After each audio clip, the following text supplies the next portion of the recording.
네, 어, 안녕하십니까? 오늘은 회귀 분석 마지막 시간이죠. 예. 그래서 오늘은 다중 회귀 모델, 그리고 곡선 일치 분석, 이 두 가지에 대해서 공부를 해보겠습니다. 우리가 지금 세 번째 시간에 걸쳐가지고 회귀 모델을 공부를 하고 있는데요. 어, 물론 선형 회귀 모델이요. 이 회귀 모델은 뭐 가장 기본적인 공학 분야에서 또는 환경 분야에서도 마찬가지고요. 많이 사용하는 모델링 도구이기도 하고요. 그리고 나중에 여러분들이 기계학습이라든지 인공지능을 이해하기 위해서는 반드시 좀 알아야 되는 중요한 내용들이 있기 때문에 우리가 이렇게 여러 시간에 걸쳐 가지고 공부를 하고 있습니다. 아, 다중회귀 모델은 말 그대로 독립변수가 두 개 이상인 모델이죠. 예. 그래서 우리가 단순 회귀 분석에서 좀 요구했던 여러 가지 전제 조건을 충족하되 또 추가적으로 요구되는 그런 조건들이 있습니다. 그런 부분들에 대해서 좀 알아보고요.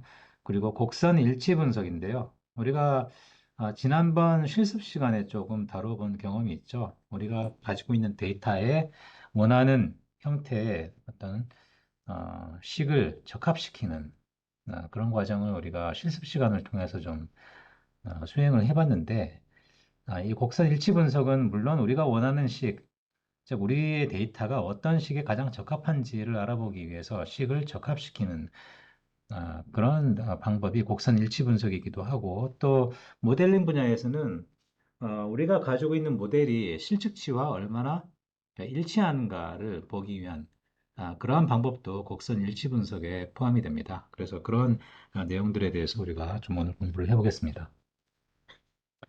다중회귀 분석의 개념을 먼저 좀 정리를 해보죠. 선형 모델을 얘기를 하는 거예요. 그래서 단순 선형 회귀 모델하고 다중 선형 회귀 모델의 차이를 본다면 단순 회귀 모델은 어떻습니까? 어떤 모델이었죠? 우리가 단 하나의 설명 변수만을 이용을 해서 종속 변수를 예측하는, 다시 얘기하면 종속 변수의 분산을 설명하기 위한 그러한 선형 모델이었죠. 한계점이라고 하면 뭐겠습니까? 실제 문제에서는 어떤 현상을 설명하기 위해서 단 하나의 설명 변수로 해석하기 어려운 경우가 대부분이겠죠. 예. 그래서 정리를 하면 실제 문제에서는 종속 변수에 영향을 미치는 설명 변수가 두 개 이상 여러 가지 설명 변수를 우리가 생각할 수가 있다. 그리고 이러한 많은 설명 변수들이 서로 복잡하게 얽혀 있어서 그러한 결과로 종속 변수의 변동이 나타나기 때문에 단순 선형 회귀 모델로는 좀 설명하기 힘든 그런 경우가 대부분입니다. 그래서 우리가 다중 회귀 모델을 이제 선택을 하게 되는데요. 말 그대로 여러 개의 설명 변수를 이용하는 그러한 모델이 되겠습니다. 그러면 우리가 적합식은 어떻게 구하느냐? 단순 회귀 모델과 마찬가지로 우리가 동일한 방식으로 최소 자성법을 이용을 해서 K 차원 공간에서의 어떤 초평면, 회귀평면을 구하는 것이 바로 다중회귀 분석의 개념이 되겠습니다. 전제 조건이 있겠죠. 예, 통계적인 방법이기 때문에 우리가 단순 회귀 분석에서 전제하고 있는 몇 가지 가정들이 있었죠. 예, 그러한 가정들은 당연히 만족해야 되는 것이고요. 즉, 독립변수와 종속변수 간의 선형성이 있어야 되겠다.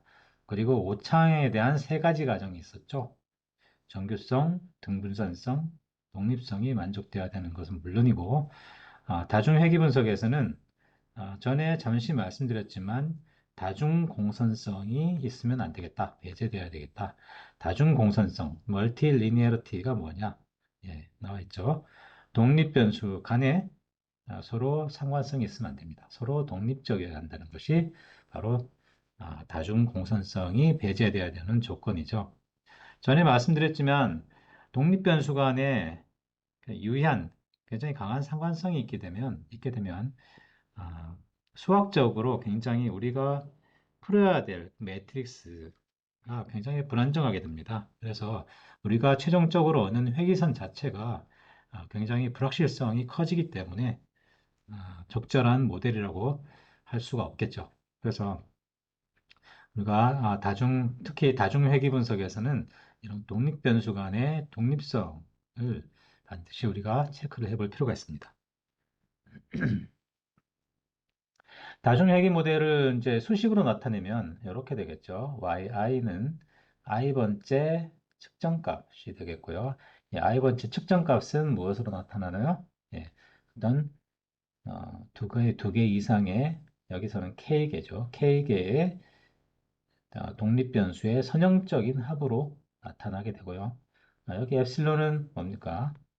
네, 랜덤 오차가 되겠죠. 오차. 이렇게 나타내기도 하고 우리가 그러니까 서메이션 기호를 가지고 이렇게 좀 간략하게 나타내기도 합니다. 또는 우리가 데이터의 개수가 n개라면은 아래와 같이 매트릭스 식으로 나타내기도 합니다. 그래서 y라는 것은 측정값으로 이루어진 벡터가 되겠죠. 예. 즉 크기는 n 곱하기 1의 벡터가 되고요. 그리고 여기서 x는 아래 보시는 것처럼 매트릭스가 됩니다. 즉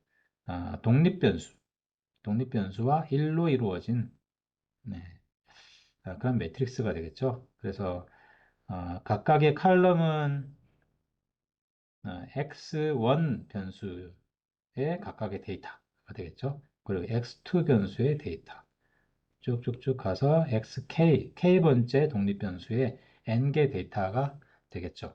그래서 n 곱하기 k 플러스 1이네요. 잠깐만요. 어, 그렇죠. k 플러스 1이 되겠죠. k 플러스 1. n 곱하기 k 플러스 1의 디멘전을 가지는 매트릭스. 그럼 베타는 뭡니까? 베타의 크기는 k 곱하기 1이 아니고요. k 대신에 k 플러스 1 곱하기 1의 디멘전을 갖고 있는 어, 상수값들의 데이터가 되겠죠. 상수값들로 이루어진 벡터가 되겠죠. 예, 맞나요? 네, 그렇죠. 따져봅시다. 그렇죠. 예, 잘못됐네요. 예, 베타 k 플러스 k0부터 그죠? 1, 2, 3 쭉 가다가 k까지. 즉, 어, 엘리멘트의 개수가 총 k 플러스 1이 되겠네요. 예. 그리고 오차항은 데이터의 개수와 같죠. 엡실론 1부터 엡실론 n까지 n 곱하기 1이 될 겁니다. 그래서 매트릭스의 디멘전을 보면 n 곱하기 1, 아니죠.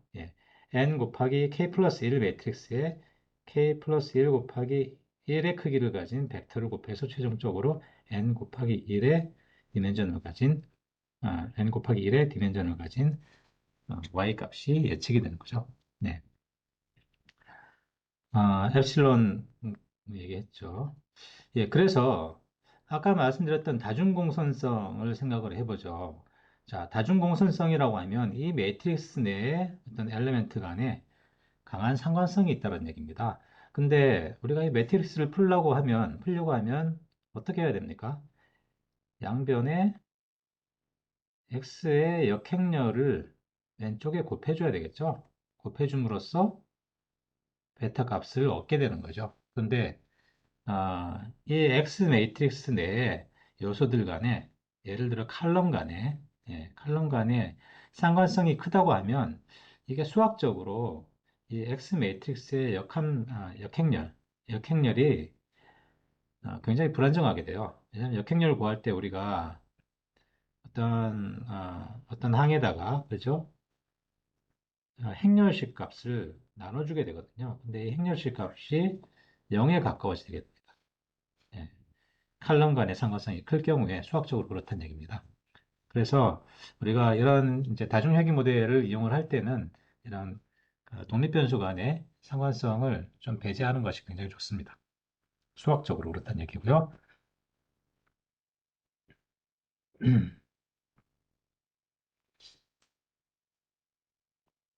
어, 자, 그렇다면 우리가 방금 전에 살펴본 것은 모회귀선이고요. 그죠? 근데 실제로 우리가 가진 것은 표본 데이터이죠. 그래서 표본 데이터를 이용을 해서 표본 회기선을 구하고 그 표본 회기선을 가지고 모 회기선을 추정하는 방식을 취한다고 했죠. 그래서 여기 나타난 식이 바로 표본 회기선입니다. yi hat은 yi 값을 추정하는 표본 회기선으로 추정하는 yi의 추정값이 되겠죠. 그리고 x 값들은 표본 데이터로부터의 독립 변수가 되겠고요. 그리고 여기 b 값들은 우리가 베타 값들을 추정하기 위한 모수 베타 값들을 추정하기 위한 어, 통계량, 그죠? 추정값이라고 하시죠? 통계량이 아니고요. 추정값이고 우리가 회귀계수라고 부르는 겁니다. 예, b 값들이 회귀계수죠. 그래서 y hat이라는 것은 실제 우리가 표본 회귀선을 가지고 실제 그 y 값의 기대치를 추정을 하는 거예요. 기대치 이렇게 쓸 수 있죠. y의 기대치, x가 주어졌을 때 y의 기대치를 추정하는 것이 표본 회귀선입니다.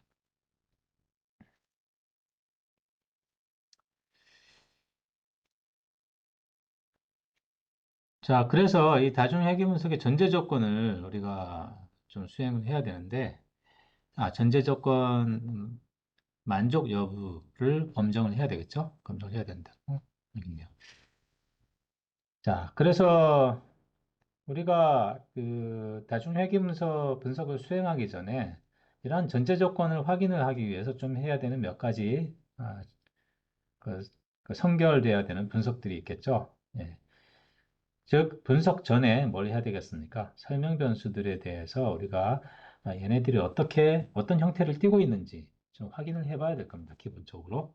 뭘 해야 됩니까? 예, 기술 통계 분석을 수행을 해봐야 됩니다. 평균, 그리고 중간값, 그리고 외도, 그죠?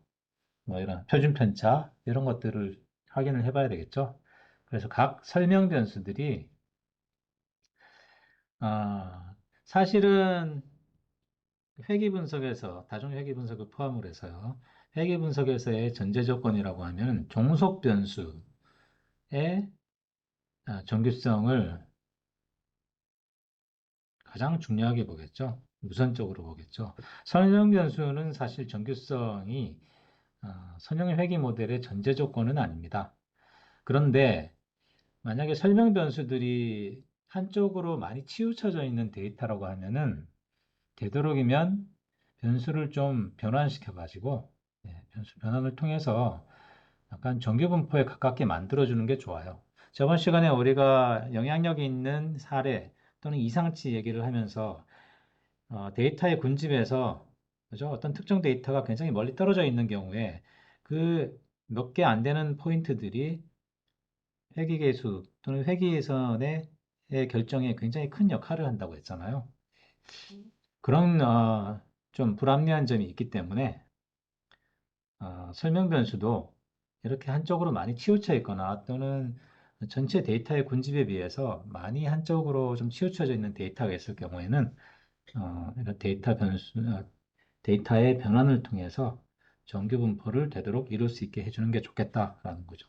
전제 조건은 아니지만 어, 설명 변수들의 치우침도 좀 조정해 주는 것이 굉장히 바람직하다라고 할 수가 있고요.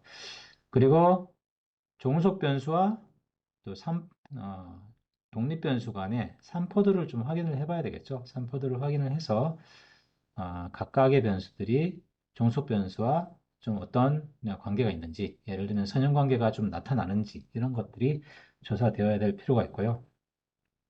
그리고 당연히 다중공선성, 그죠? 독립 변수들 간의 상관성 유무를 이런 산포들을 통해서 좀 조사해 볼 필요가 있습니다.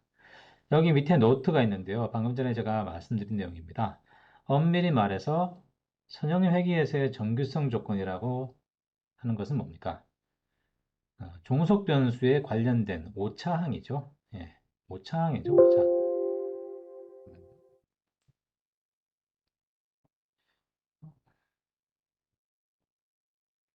예. 사실, 예, 정규성이, 오차항에 대한 정규성이 전제 조건입니다. 그리고 독립 변수 자체라든지 종속 변수 자체의 정규성을 규정하지는 않죠. 예. 그것이 전제 조건이 아닙니다.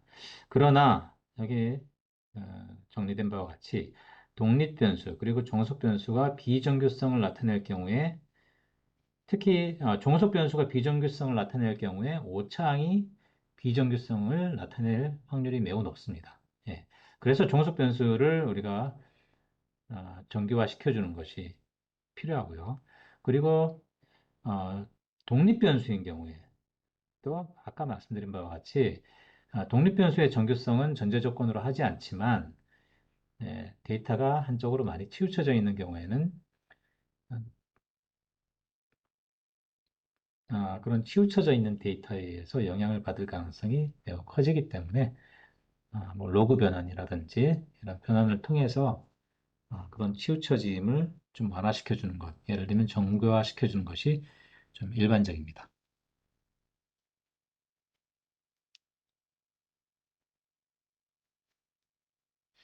자, 그래서 우리가 기술 통계 분석 그리고 이런 산포도를 그려보면요.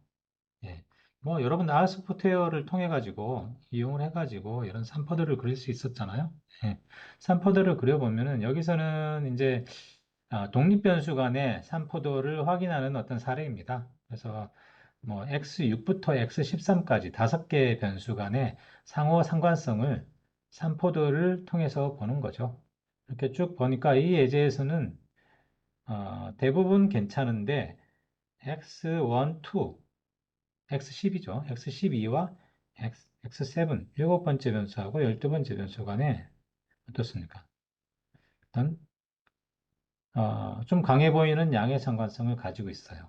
그래서 여러분들이 만약에 이 x 변수들을 가지고 다중선형 회귀 모델을 구축하고자 한다면 x7 그리고 x12 중에서 한 변수를 제외하는 것을 좀 고려해 볼 필요가 있습니다. 그렇죠? 예. 그 다음에 회귀계수의 표준화인데요. 우리가 2개 이상의 독립변수를 다루기 때문에 이런 경우 생각해 봅시다.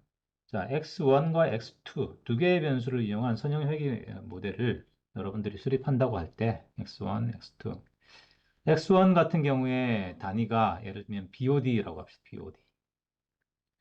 그리고 x2는 TN이라고 합시다.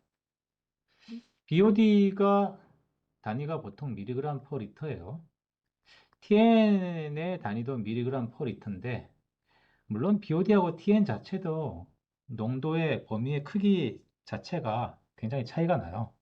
그런데 예를 들어서 TN 같은 경우에 마이크로그램 퍼 리터 단위로 우리가 변환해서 데이터를 사용한다고 해봅시다. 그러면 BOD와 TN 그 절대값 자체가 굉장히 크게 차이가 날 겁니다. 그죠? 그러면 이렇게 서로 절대적인 크기의 차이가 굉장히 큰 이런 두 개의 독립변수를 우리가 회귀 모델에 집어넣었을 때 회귀계수를 보면 어떻게 될까요? 회귀계수를 직접 비교할 수 있겠습니까? 예를 들어서 y가 음, y가 뭐 예를 들어 b0 플러스 b1 x1 그리고 b2 x2라고 할 때 x1과 x2의 값의 절대값의 차이가 굉장히 크게 나요. 그럴 경우에 B1과 B2를 우리가 직접적으로 비교하기가 힘들어요. B1과 B2는 물론 X1과 X2가 각각 이 종속 변수 Y와 어떤 정량적인 관계가 있는지를 보여주지만 우리가 B1과 B2를 상호 비교하기가 힘들어요. 좋은 방법 중에 하나는 뭐겠습니까? X1과 X2를 각각 표준화시킨, 그죠? G1과 G2 값으로 표준화시킨 다음에 회귀 분석을 하면 되겠죠. 그러면 우리가 B1과 B2의 상대적인 크기를 비교할 수 있을 겁니다. 또는 어떻게 하면 됩니까? X1과 X2를 그대로 사용하되 B1과 B2를 리스케일링, 상대적인 척도로 변환시켜서 비교를 하면 될 겁니다. 어떻게? 예, 우리가 X1과 X2 데이터를 그대로 사용했을 때 얻은 회귀계수에다가 X의 분산이 아니죠. 아, 표준 오차라고 하죠. 표준 오차. 네, 표준 오차. 그리고 X의 표준 오차. y에 대한 표준 오차의 비를 곱해서 회귀계수 자체를 표준화시켜주면 되는 겁니다. 네. 그렇게 하게 되면은 우리가 오른쪽에 얘기했던 각각의 독립변수를 표준화시켜서 얻은 회귀계수들과 동일한 값을 우리가 취하게 되는 효과가 있는 거죠. 네. 자, 그래서 이렇게 표준화한 베타 스타 값을 가지고서 우리가 각각의 변수의 영향력을 또는 상대적인 중요도를 평가할 수가 있다는 얘기입니다. 자, 그러면 이제 다중회귀 모델의 검정 방법에 대해서 좀 얘기를 해봅시다. 자, 단순 회귀 분석에서 우리가 다루어본 것과 마찬가지로 적합도 검정과 유의성 검정을 해야 되겠고요. 그리고 추가적으로 공선성 검정을 해야 될 겁니다. 그죠? 적합도 검정은 단순 회귀 분석에서 다루어봤던 내용과 동일합니다. 다만 아래쪽에 평균값을 구해주기 위해서 나눠주는 이 분모가 자유도가 다르죠. 예. 그래서 여기서 K는 독립변수의 개수고요. 자유도는 우리가 전체 데이터의 개수에서 K 플러스 1은 우리가 추정하고자 하는 회귀개수, 구하고자 하는 회귀개수의 개수가 되겠죠.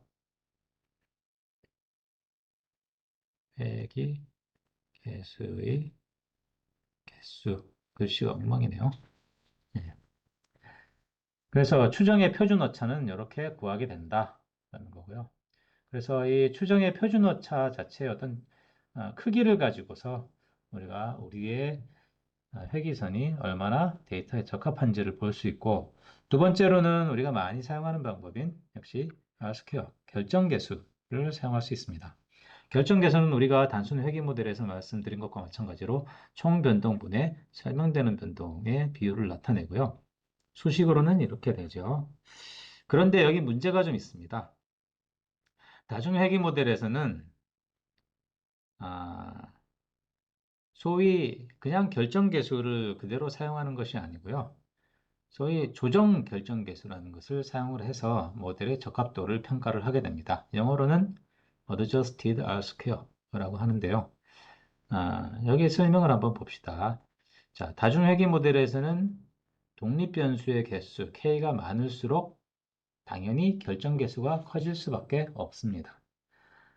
이런 개념이에요. 모델의 이제 과적합이라고 해요. 예를 들면 요거는 어, 선형회귀 모델에 대한 내용은 아니지만 일반적인 개념으로 봤을 때 일반적으로 우리가 이런 예를 가지고 설명을 할 수 있습니다. 예를 들어 데이터가 이렇게 세 개가 있다고 합시다. 네 개가 있다고 합시다.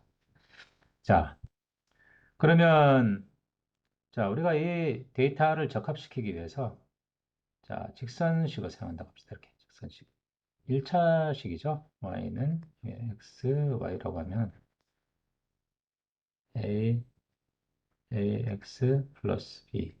자, 이 경우는 우리가 추정해야 되는 매개 변수가 a와 b 두 개가 되겠죠. 회귀개수, 그죠? 회귀개수가 두 개가 됩니다. 그런데 우리가 이렇게 직선식이 아니라 자, 여기 어떤 R스퀘어 값이 있겠죠. 이 경우에. 그죠? 자, 케이스 1. 케이스 2는 3차식을 생각해 보시죠. 3차식. y는 ax 3승 플러스 bx 제곱 플러스 cx 플러스 d. 이 경우는 우리가 네개 변수, 즉 회귀계수 4개를 추정을 해야 되는 거죠. 회귀계수 4개.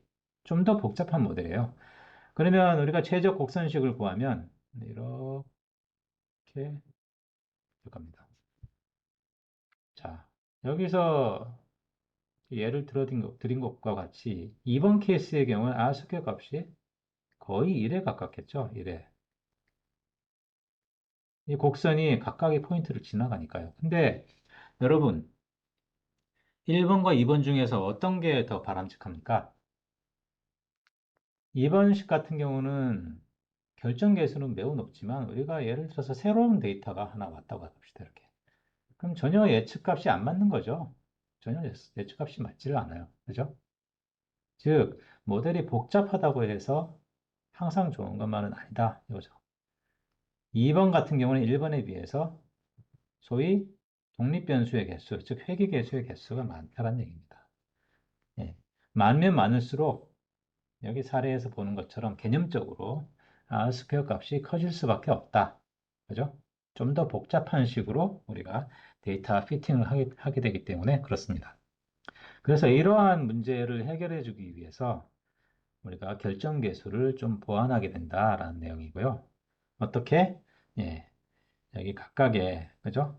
SST하고 SSE, 전체 분산도 중에 설명되는 분산도죠. 예, 거기에다가 각각의 분산도에다가 뭘 나눠줍니까?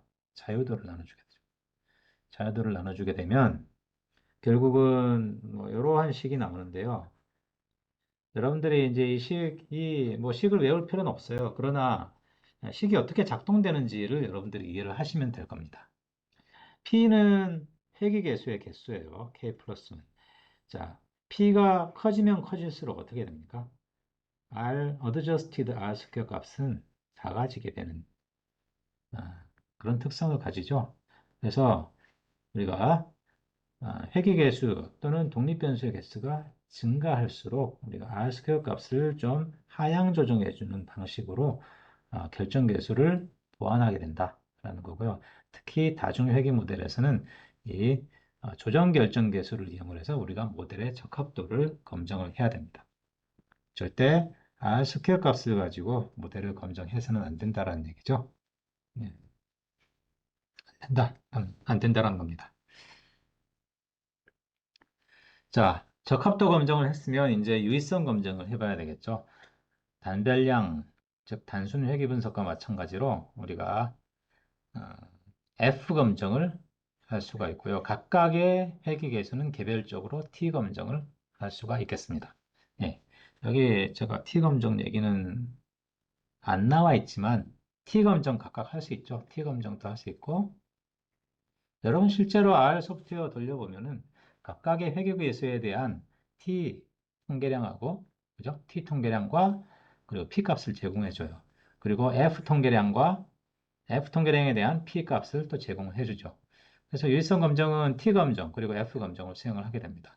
F 검정 같은 경우는 어떻게 돼요? 예, 귀무가설이 모든 회귀계수의 추정값은 0인 거죠. 예, 그리고 F 검정 통계량은 다음과 같습니다.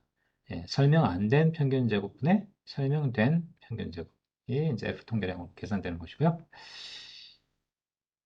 귀무가설을 기각하려면 설명된 평균 제곱이 매우 커야 되겠죠. 예, 어떤 기각값보다 좀 커야 될 것이다. 우리가 경험적인 기각값은 한 10에서 12 사이로 본다고 말씀드렸죠. 예, 절대적인 기준은 아니지만 예, 그 정도로 우리가 경험적으로 어, 생각을 하고요. P값을 확인을 해봐야 될 겁니다. 그죠? P값이 어떤 우리가 설정한 유의 수준 통상적으로 0.05보다 작을 때 우리가 귀무가설을 기각할 만한 충분한 증거가 있다. 이렇게 얘기를 합니다.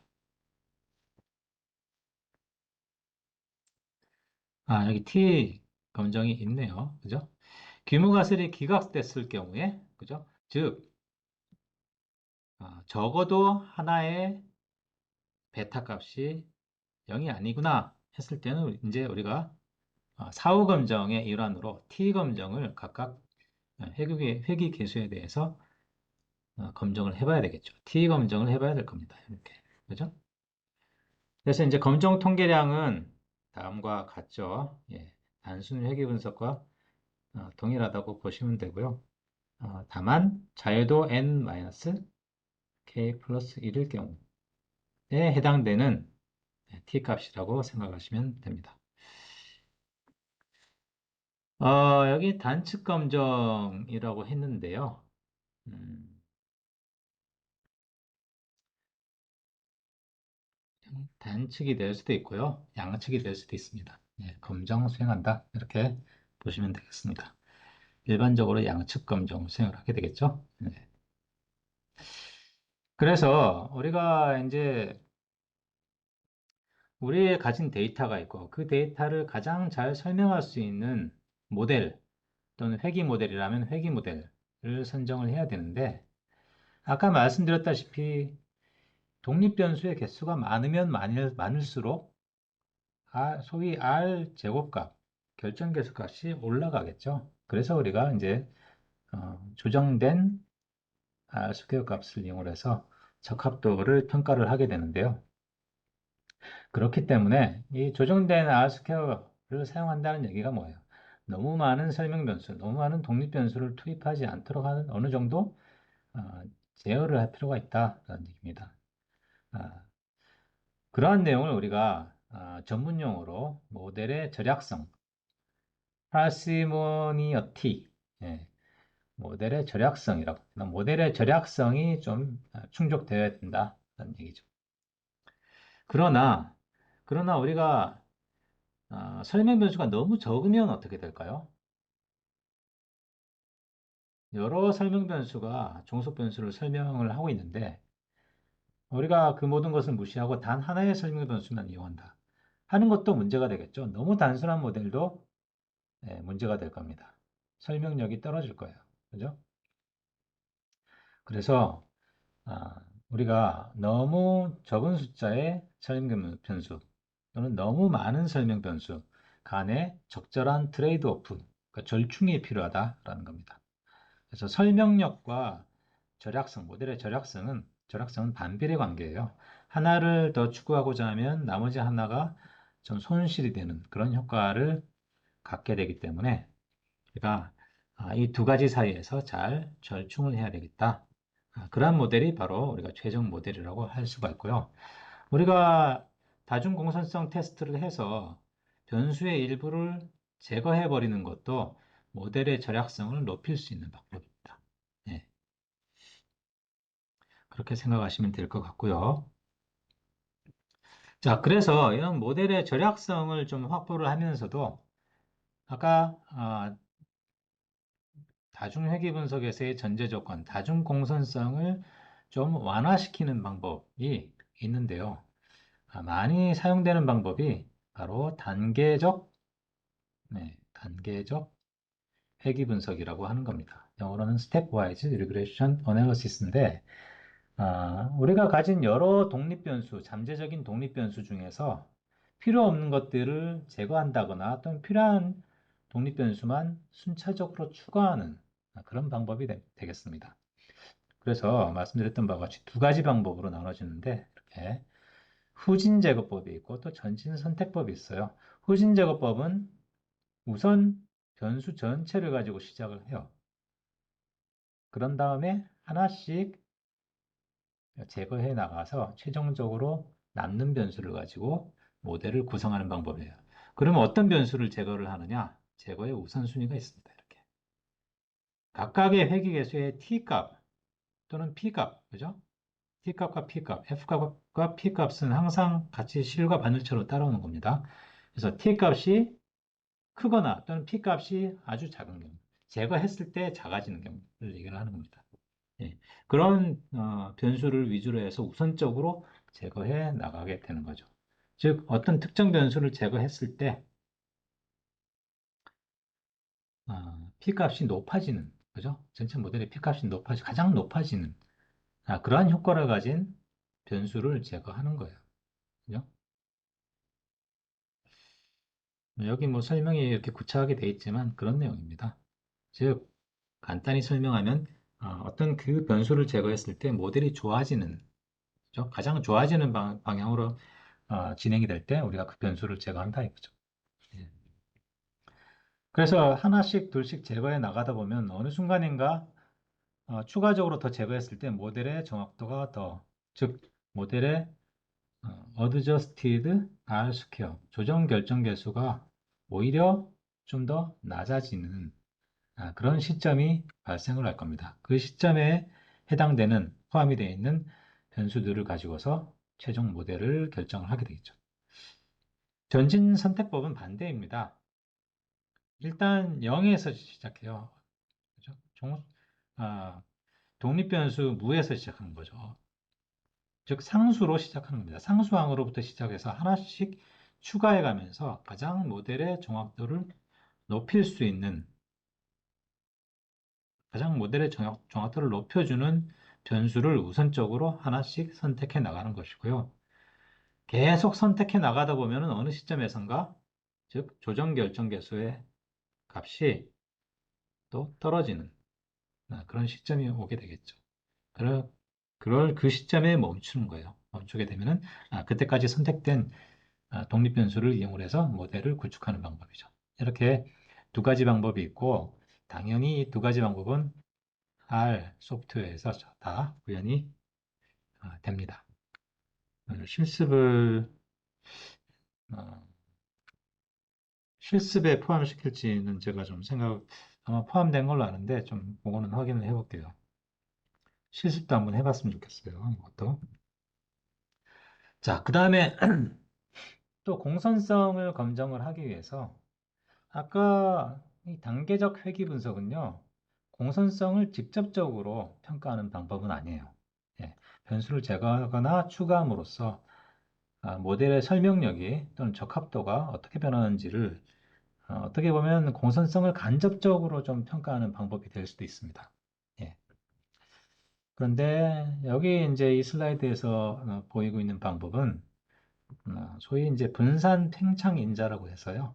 Variance Inflation Factor, VIF라고 하는데 이러한 인디케이터, 지표를 이용을 해서 다중공선성을 진단하는 방법이고 가장 간단한 방법 중에 하나고 많이 사용하는 방법 중에 하나입니다. 그래서 여기 이제 식을 보시면 이렇게 돼 있어요. VIF 어떤 J라는 것은 J번째 어떤 종속 변수를 아니죠. 독립 변수를 얘기를 하는 거예요. 독립 변수 중에서 J번째 독립 변수가 다중공수 다른 변수와에 대해서 공선성이 있느냐. 그죠? 예를 들면은 우리가 이렇게 모델을 구성하고자 할 때 x1, b2, x2, bj, xj 플러스 이렇게 되죠. 네. bk, bk, xk 플러스 음, 이 값이네요. 이렇게. 예. 네. 자, 어떠한 특정 독립 변수가 나머지 변수들과 공선성을 가지고 있느냐를 보는 거예요. 그 보기 위한 인디케이터가 VIFJ. 어떻게 계산하는지 봅시다. 1 나누기 1 마이너스 여기 RJ 스퀘어라고 되어 있어요. 근데 뭐라고 되어 있어요? RJ 스퀘어는 XJ예요. 이렇게 틀린 게 많지. 예. XJ. XJ를 종속 변수로 하고 자, 여기서 이렇게 가져오는 겁니다. XJ를 종속 변수로 하고 나머지 X1부터 해가지고 그죠? XK까지 B라고 가지고 C라고 할까요? C0, C1 이렇게 CK 이렇게 별도의 선형 모델을 만들어 보는 거죠. 예. 선형 모델을 만들어 봤을 때 우리가 R 그죠? 결정 계수 값을 구할 수 있을 거예요. 이렇게 그러니까 RJ라고 합시다. 이 RJ 값인 거예요. 예. 그래서 XJ가 독립변수 XJ가 나머지 독립변수와 굉장히 유의한 상관성이 있다면 이 회계 모델이 잘 나오겠죠. 예. R 스퀘어 값이 굉장히 클 겁니다. 그 얘기예요. 자, R 스퀘어 값이 크게 되면은 인플레이션 팩터가 어떻게 됩니까? 인플레이트 되겠죠. 네, 커지게 됩니다.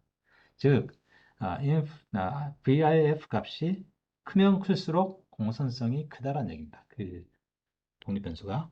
그래서 경험적으로는 10 이상이면 이 변수가, XJ 변수가 나머지 변수들과 굉장히 큰 다중 공선성이 있구나라고 판단을 할 수가 있고요. 그런 경우는 이 XJ라는 변수를 좀 모델에서 제외를 하거나 또는 우리가 나중에 배울 어떤 PCA 즉 주성분이라는 것을 구해서 적용할 수도 있는데 이 부분은 나중에 얘기를 하겠습니다. 자, 여기까지가 다중회귀 분석이고요. 자, 그 다음은 곡선 일치 분석입니다. Curve Fitting Analysis라고 하고, 여기 사례에서 보시는 것처럼 여기 설명이 있죠. 현실적으로 얻을 수 있는 데이터, 우리가 이제 얻은 데이터예요. 우리가 가진 데이터가 과연 어떤 식을 이용을 했을 때, 어떤 수학적인 식을 이용을 했을 때 가장 잘 적합화되는가를 알아보는 것이 곡선 일치 분석입니다. 예를 들면 여기 사례, 첫 번째 사례는 여기 데이터들이 있고요. 우리가 지금까지 했던, 그죠? 선형회귀, 선형식을 가지고서 좀 적합화해 보는 거죠. 예. 그래서 A와 B를 찾는 것이 우리가 선형회귀 모델에서 해야 되는 일이었죠. 그래서 선형회귀 분석도 일종의 곡선 일치 분석이라고 할 수 있습니다. 근데 뭐 누차 말씀드리지만 선형 모델이 아닐 수도 있죠. 예를 들면 우리가 가진 데이터가 어떤 가우시안 분포를 만족하는지, 가우시안 분포에서 우리가 적합해야 될 매개 변수가 이런 것들이 있겠죠, 여러분. 그죠? 이러한 매개 변수도 우리가 매개 변수라고 합니다. 이 매개 변수를 찾는 것이 바로 곡선 일치 분석이고요. 주로 우리가 선형 회귀 모델에서 주로 사용했던 최소 자승법을 어, 최소 자승법을 OLS죠. 주로 이용을 하게 됩니다. 예. 자, 그래서 곡선 일치도 어, 얼마나 곡선이 잘 일치하는가를 평가하기 위한 여러 가지 평가 방법이 있어요. 곡선 일치의 정확도 평가 방법이 있습니다. 여러 가지가 있습니다. 예, Curve Fitting Accuracy. 크게 두 가지 카테고리로 나눌 수 있습니다. 데이터가 등분산적일 때, Homoscedastic. 예, 여기 아닙니다. 예, 그리고 이분산적인 거, Heteroscedastic. 즉, 데이터가 여기 아래쪽에 그림에 보시면 뭐 1번 케이스, 2번 케이스는 그죠? 어떤 적합된 식을 중심으로 해서 데이터의 분산도가 여기 빨간색이 적합된 식이라고 봅시다.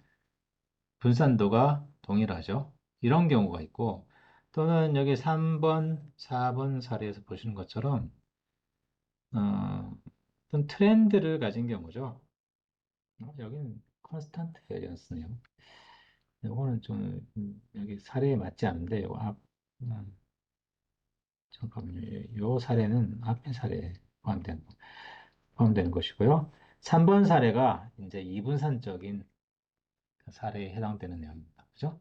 그래서 데이터가 x 값에 따라서 분산도가 달라져요. 이렇게. 그죠? 이런 경우. 이런 경우는 선형 회귀 모델에서는 어, 이런 전제 조건이 되면 선형 회귀 모델이 성립하기 할 수 없다라고 했죠. 예. 그래서 등분산적일 때는 우리가 모든 여기 이제 ns 코에피션트 r 스퀘어 또는 R 스퀘어 결정계수와 동일한 개념이에요. 예. 그리고 RMSE 좀 이따 말씀드릴 겁니다. root mean square error, mean absolute error 이렇게 해가지고 모든 지표를 다 사용할 수 있겠죠. 그러나 데이터가 이분산적일 때는 이 ns 코에피션트라든지 또는 r 스퀘어 값을 사용할 수가 없다. 등분산적일 때는 모든 지표를 다 사용할 수 있습니다. 그러나 이분산적일 때는 이 두 가지 케이스에 대해서는 특히 R 스퀘어는 우리가 지금까지 알아본 아니죠. 결정계수와 동일하죠. 그래서 결정계수는 우리 통계적인 선형 모델에서 사용하는 어떤 지표였고요.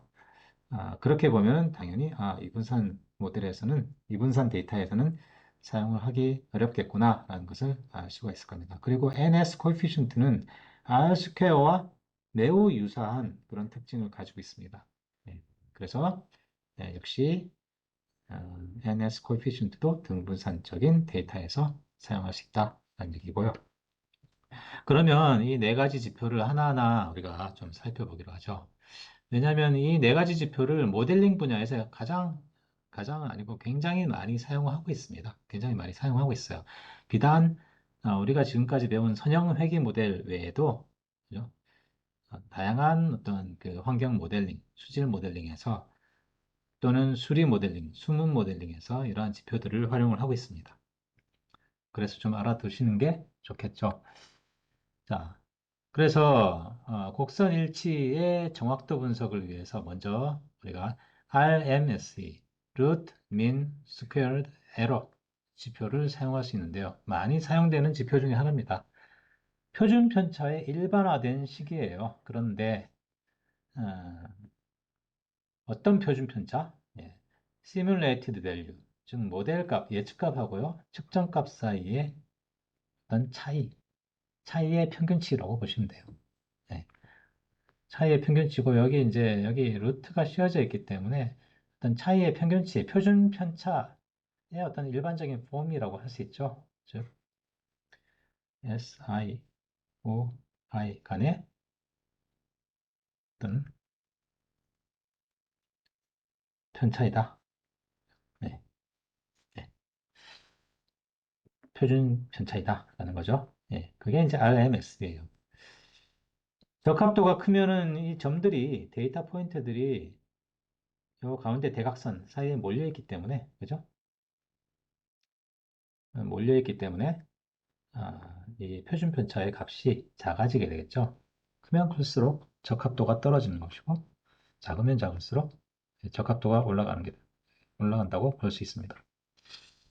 자, 이렇게 구하는 방법이 있고 또 다른 한편으로는 여기 MAE, Mean Absolute Error라고 해가지고 우리가 일단 그 오차, 그죠? 예측값과 실측값 간의 오차를 우리가 떼서 제곱시켜가지고 루트 씌운 개념이 아니고 그냥 절대값을 씌워가지고 평균을 구한 개념. 예. 그 값이 mean, absolute이죠. 절대값. error라는 겁니다. 에러의 절대값의 평균값이라는 얘기예요. 예. 그래서 이러한 지표를 자주 사용하기도 합니다. 이 두 지표는 아주 많이 사용하는 지표들입니다. 모델의 정확도 평가를 할 때요. 또 상관계수도 매우 많이 사용하는 정확도 평가 방법입니다. 이 상관계수는 여러분 언뜻 보면은 우리가 그 선형 모델에서의 결정계수가 C라고 할 수 있는데 어, 정확하게 엄밀하게 얘기하면 완전 동일한 건 아니에요. 통계, 아니죠. 결정계수, 그죠? 통계 모델에서 통계 모델. 개념적으로는 유사하지만 뭐 정확하게 일치하는 개념이라고는 하기 힘듭니다. 왜냐하면 여기에서 얘기하는 상관계수는 이렇게 수학적으로는 이렇게 계산이 되는데요. 우리가 선형회귀 모델에서는 뭡니까? 이 S값 대신에요. 그죠? 선형회귀 모델에서는 실측값과 그리고 모의값 간의 어떤 차이를 가지고서 R 스퀘어 값을, 그죠? 실측값과 모의값, 그리고 실측값과 평균값 간의 어떤 공분산치를 가지고서 R 스퀘어를 계산을 했다면, 여기는 어떻습니까? 여기는 그게 아니라 측정값과 측정값의 평균, 그리고 그죠? 예측값과 예측값의 평균 간의 어떤 공분산 값을 가지고 아, 동일한 개념으로 적합도를 계산한 거예요. 아시죠? 그래서 약간 차이가 있지만 수학적으로는 동일합니다. 그리고 아, 이 그러면 여기 이 R스퀘어는 어떤 개념인가 하면 바로 오른쪽에 나온 그림과 같아요. 여기 X축은 측정값이고요. observation 측정. 그리고 SI는 simulated 예측값이에요. 이렇게 플롯을 하면 이렇게 산포도가 그려지겠죠. 자, 그러면 우리가 여기서 최소자성법에 의해서 적합선을 이렇게 구할 수 있습니다. 파란색 선이라고 하죠. 그러면 이 파란색 선을 중심으로 해서 데이터들이 얼마나 분포되어 있는가, 분산되어 있는가를 나타내는 지표가 평균적인 분산이죠. 이 평균적인 분산을 나타내는 어떤 지표가 R 제곱이다. 상관계수다. 결정계수가 아니죠. 여긴 상관계수라고 할 수 있습니다. 그러면 이제 한 가지 제가 왜 통계학에서의 결정계수와 수학적으로 동일하냐? 이런 겁니다. 예를 들면 여기 자, x가 있고 y가 있죠. 그러면 여기 이제 데이터들이 쭉 있고요. 어떤 직선을 구했어요. y는 b0 플러스 b1x. 그리고 r 스퀘어 값이 여기서 나오죠. 여기서 구한 r 스퀘어 값하고 예를 들어서요. 얘가 아니고요. 이 예제에서 이렇게 나타낼 수도 있습니다. 자, 이렇게 해가지고 여기 y 해시겠죠? 여기 y 값하고 y 헤드하고 스캐터 플러스를 나타낼 수 있겠죠. 이렇게. 그죠? 이렇게 해서 구한 상관계수 R제곱하고는 완전히 동일한 값이에요. 수학적으로 그렇게 되어 있습니다. 그래서 이렇게 얘기하는 거예요. 그래서 우리가 결정계수는 아니지만 이렇게 계산된 상관계수는 수학적으로 그죠? 우리의 모델이 선형회귀 모델인 경우에 선형회귀 모델에서의 결정계수와 그리고 그 선형회귀 모델로부터 예측된 예측값과 실측값 간에 구해진 상관계수와는 수학적으로 완전히 동일하다 하는 얘기입니다. 그래서 상관계수 R스퀘어 값은 비단 선형 모델에만 적용이 되는 건 아니에요. 모든 그 예측 모델에 다 적용이 되는 거겠죠. 왜냐하면 모든 예측 모델은 어쨌건 예측값을 출력을 해주기 때문에 그렇습니다. 예측값을 계산해 주기 때문에 R스퀘어 값을 구할 수 있죠. 그런데 여기 보시면 알겠지만 자, 이 R스퀘어 값이 좀 맹점이 있어요. 맹점이. 왜냐하면 여기 보세요. 직선이 지금 절편을 가지고 직선의 기울기가 정확히 1이 아닙니다. 그죠? 1이 아니에요. 슬롭이 1이 아닙니다. 이 얘기가 뭐냐면 데이터들의 R스퀘어 값은 매우 높을 수 있지만 그죠? 매우 높을 수 있지만 예를 들면 이 사례에서는 보세요. 측정값이 40일 때 예측값은 얼마입니까? 예측값이.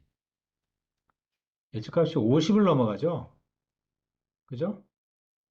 자, 정확하게 우리가 이 예측값이 측정값을 대표할 수 없다는 얘기입니다. 이 경우에. 슬롭이 정확하게 1이 되지 않는 이상. 그죠? 예측값과 측정값이 정확하게 1대1로 매칭이 되고 동일할 경우는 이 적합식이 거의, 그러니까 슬롭이 1인 직선이 나와야 되겠죠. 그런데 많은 경우에 어떤 모델이 출력해주는 이 예측값들은 약간 한쪽으로 쉬프팅된, 네, 한쪽으로 치우쳐지는 결과를 나타내는 경우도 있다는 얘기죠. 그래서 그게 바로 이제 상관계수의 맹점입니다. 그러한 맹점을 좀 보완해 주기 위해서 나온 계수가 바로 NS 계수라는 겁니다. 내쉬 서클리프의 계수, NS이라고도 합니다. 이 계수인 겁니다. 개념적으로는 뭐 수식으로는 이렇게 계산이 되는데 개념적으로는 이거예요. 자, 그러면 우리가 데이터의 분산도를 볼 때 최적합식이 아니라 그죠? 기울기가 1인 그리고 절편이 0인 그죠? 잠깐만요.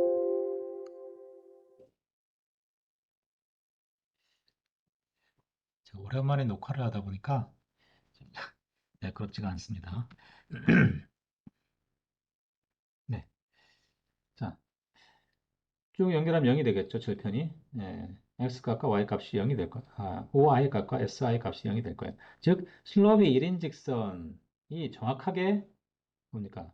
예측값과 실측값이 동일한 지점들로 연결된 선이죠. 이 선을 기준으로 해서 이 데이터 포인트들이 OI와 SI로 이루어진 이 데이터 포인트들이 얼마나 분산되어 있는가, 떨어져 있는가를 보는 방법이에요.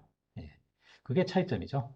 그래서 개념적으로는 좀 더 정확하게 이 모델의 예측값이 얼마나 실측값을 반영하고 있는지를 보일 수 있는 개수라고 생각할 수 있겠죠. 개념적으로. 그죠? 그래서 이렇게 됩니다.